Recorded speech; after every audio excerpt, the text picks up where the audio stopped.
السلام علیکم class 10th والے، آج کی غزل ہے یاس یگانہ چنگیزی کی۔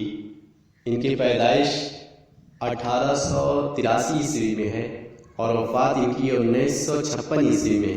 ان کی غزل کی طرف جانے سے پہلے ہم اوپر والی غزل کی طرف جاتے ہیں، 2 لائن چھوٹ گئی تھی، اس کو پہلے دیکھ لیتے ہیں۔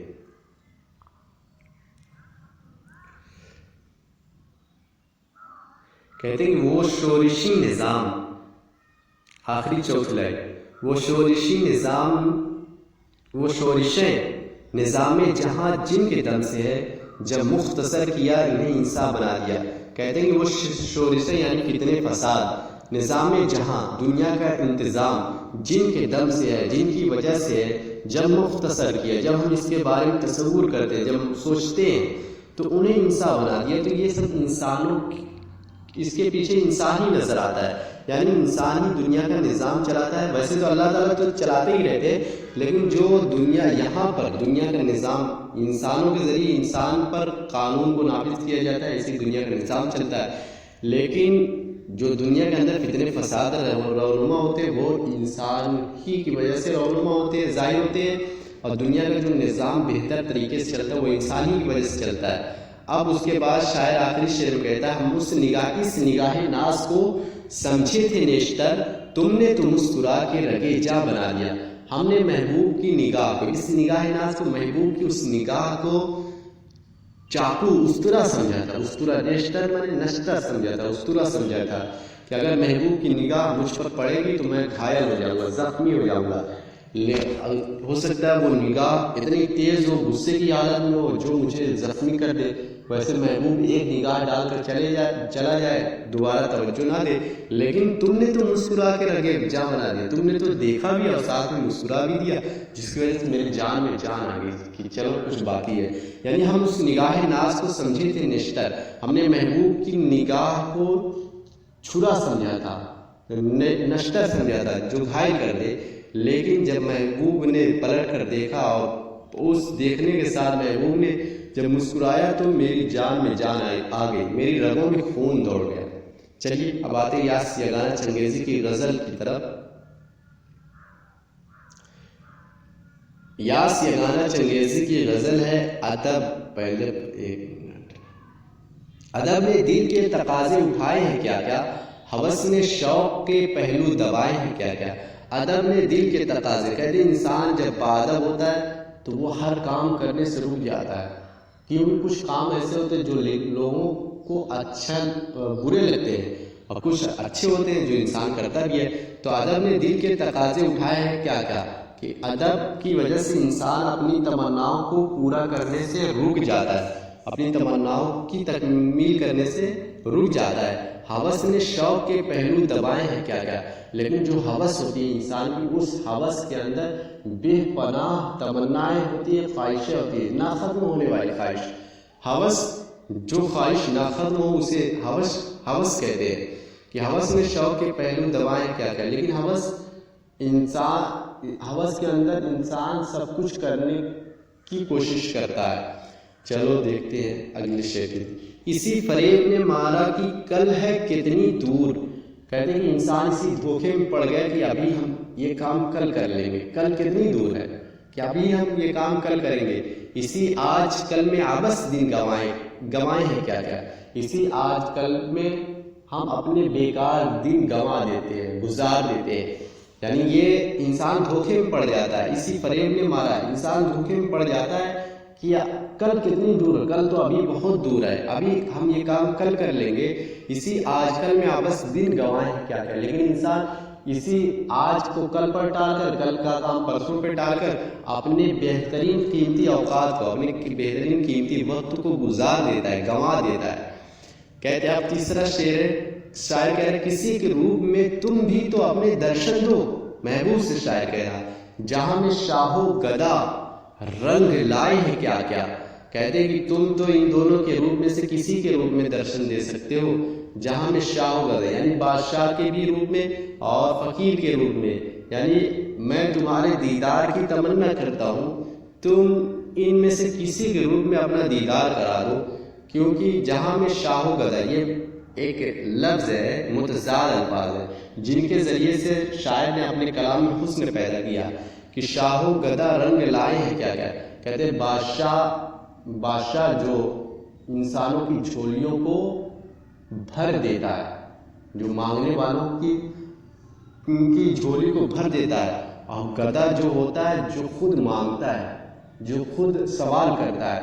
تو دونوں طرف سے دونوں بات صحیح ہو جائے گی کہ محبوب تمہاری تمناؤں کو پوری کر دے گا، تمہاری تمناؤں کی جھولی میں اپنا وہ تمہاری تمناؤں کی جھولیوں کو بھر دے گا، یا جو وہ تمنا لے کر آئے گا تم اس کی تمناؤں کو بھر دو گے. یہ ٹھیک کہتے ہیں کہ جہاں میں شاہ تم ان دونوں میں سے کسی کے روپ میں درشن دو، چاہے تم بادشاہ کے روپ میں تو جو لوگوں کی تمناؤں کو پورا کر دے، جو لوگوں کی جھولیوں کو بھرنے والا، چاہے تم فقیر کے روپ میں درشن دو. اس لیے کہ فقیر اور بادشاہ یہ اس روپ میں اکثر بادشاہ فقیر کے روپ میں آتا ہے. فقیر تو اگر وہ بھیس بدلنے والا تو وہ بادشاہ کے روپ میں آ سکتا ہے، لیکن تم ان دونوں میں سے کسی کے روپ میں درشن دو تاکہ ہماری جو تمنا ہے، ہماری جو خواہش ہے وہ پوری ہو جائے. کہتے ہیں کہ پہاڑ کاٹنے والے زمین سے ہار گئے. یہ تلمیح ہے. تلمیح کسی تاریخی واقعات کو لے کر جب شاعر اپنے شعر میں استعمال کرتا ہے وہ تلمیح کہلاتی ہے. پہاڑ کاٹنے والے زمین سے ہار گئے، اسی زمین میں دریا سمائے ہیں کیا کیا. کہتے ہیں کہ پہاڑ کاٹنے والے تلمیح ہے شیریں اور فرحات سے.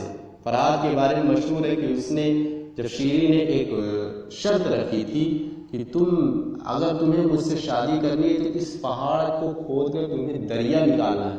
تو اس نے کدال سے اس نے اپنا کھودنا شروع کیا، لیکن کسی نے جا کر یہ افواہ اڑا دی، یہ بات اس سے کہی کہ شیریں کی شادی ہو چکی ہے. اب اس نے تحقیق نہیں کی اور اپنی جان اس نے اسی ٹیسے سے اسی کدال سے مار کر اپنے آپ کو ہلاک کر لیا. کہتے پہاڑ کاٹنے والے زمین سے ہار گئے. پہاڑ کاٹ کر راستے پیدا کرنے والے آخرکار ایک دن زمین سے ہارتے مر کر جاتے ہیں. اسی زمین میں دریا سمائے ہیں کیا کہ اسی زمین میں بہت سے دریا سمائے ہیں، بہت سے لوگوں کی تمناؤں کی دریا اسی میں بہہ رہی ہے. ٹھیک، چلیے نہیں سمجھ میں آئے گا تو پھر انشاءاللہ ملاقات ہوگی تو سمجھ لیجیے گا یا رابطہ کر لینا. بلند ہو تو کھلے تجھ پہ راز پستی کا، بڑے بڑوں کے قدم ڈگمگائے ہیں کیا کیا. شاعر کہتا ہے کہ یہ ایک ایسے شعر کے بارے میں کہ جو انسان کے تصور میں نہیں ہوتا. بلند ہو تو کھلے تجھ پہ راز پستی کا. تم جب مرتبے پر اونچائی پر جاؤ گے تب تمہیں نیچائی کا احساس ہوگا. تم نیچے رہ کر اور نیچے ہونے کا احساس نہیں کر سکتے ہو، اوپر والا ہی نیچے والے کے بارے میں احساس کر سکتا ہے. کہتے ہیں بلند ہو، تم پہلے تو بلند ہو تو کھلے تجھ پہ راز پستی کا، تو تجھ پر یہ دنیا کا راز، یہ دنیا میں رہنے والی چیزوں کے راز آشکار ہو جائے، کھل جائے تجھ پر. بڑے بڑوں کے قدم ڈگمگائے ہیں کیا کیا. یہاں تو جب اس آزمائش کی منزل میں، آزمائش کی امتحان میں اچھے جو بڑے بڑے اپنے آپ کو بہادر بنتے تھے وہ ان کے پیر بھی ڈگمگا گئے. یہ دنیا آزمائش کا گھر ہے، یہاں انسان کو آزمائشوں سے گزرنا پڑتا ہے. تو انسان کے ساتھ جب آزمائشیں آتی ہے تو ان کے قدم بھی ہلنے لگتے ہیں. اسی کو شاعر نے کہا کہ جب تمہیں احساس ہوگا تبھی تم لوگوں کے دکھ درد کو سمجھو گے. جب تمہیں لوگوں کے اپنے دکھ درد کا احساس نہیں ہوگا تو لوگوں کے دکھ درد کا بھی احساس نہیں ہوگا. تو اس کے بعد ہے خوشی میں اپنے قدم چوم لوں تو زیبا ہے. زیبا مناسب، وہ لغزشوں پہ میری مسکرائے ہیں کیا کیا.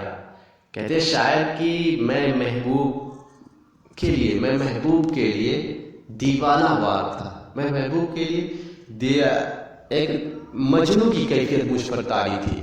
ایک دم میں نشے میں سرشار تھا، بھرا ہوا تھا، جس کی وجہ سے میرے قدم لڑکھڑانے لگے. جب انسان نشہ کرتا ہے، جب شراب سے مدہوش ہوتا ہے تو اس کے پیر ادھر ادھر حرکت کرنے لگتے ہیں. تو کبھی کبھی جو دیکھنے والے ہوتے ہیں وہ ان کی لغزشوں کو دیکھ کر ہنس پڑتے ہیں کہ دیکھو کیسی حرکت کرتا ہے. وہی شاعر بھی کہہ رہے ہیں خوشی میں اپنے قدم چوم لو تو زیبا ہے، وہ لغزشوں پہ میری مسکرائے کیا کیا.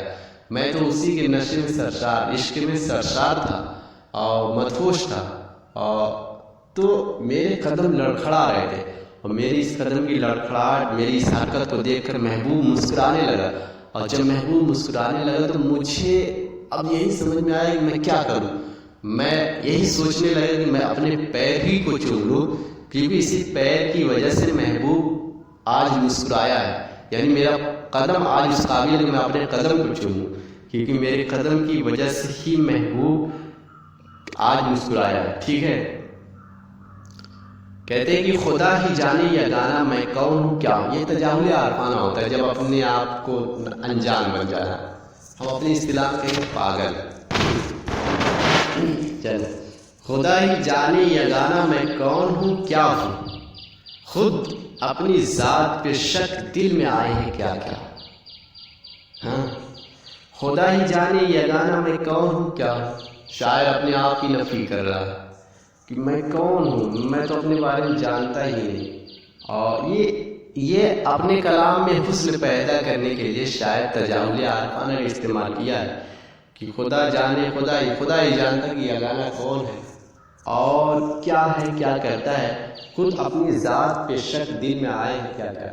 مجھے تو اپنے آپ کے بارے میں شک ہونے لگا کہ میں کیا ہوں۔ میں یعنی شاید بتانا چاہتا ہوں میں بھی سرشار ہوں، اور اسی لیے میں ایک دم اپنے میں نہیں ہوں، جس کی وجہ سے شاید اپنے آپ سے سوال کر رہا کہ میں کیا ہوں، کون ہوں۔ میں تو نہیں جانتا، بس خدا ہی میرے بارے میں جانتا۔ یہ تجاہل عارفانہ اس کو کہتے ہیں کہ انسان جان بوجھ کر انجان بن جائے۔ ٹھیک، بس ٹھیک ہے۔